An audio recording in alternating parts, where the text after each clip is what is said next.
Life comes with its share of challenges, some hurdles that we may see coming and some that we don't.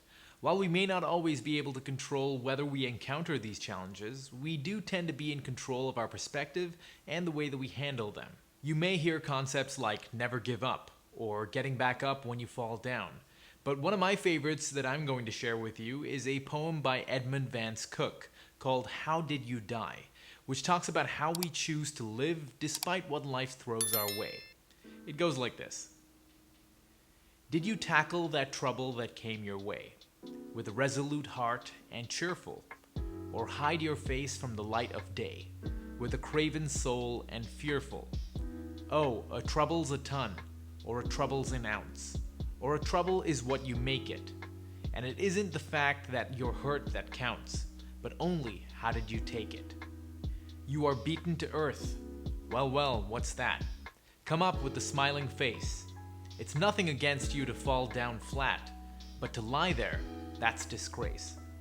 The harder you're thrown, why the higher you bounce. Be proud of your blackened eye.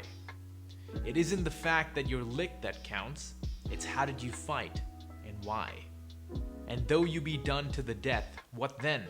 If you battled the best you could, if you played your part in the world of men, why, the critic will call it good.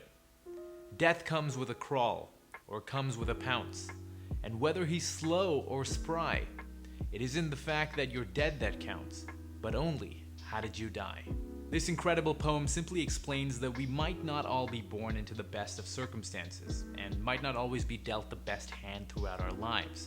But what matters is how we are going to end up playing that hand and moving forward with our lives, because life throws challenges at you endlessly. And when it does, how we react to it is all that matters. Are you going to accept the challenges with a cheerful mindset and strong heart, or are you going to cower and hide away from it? The decision is yours. Thanks for watching. Don't forget to like this video and subscribe with your notifications turned on for more videos from me. Bye-bye.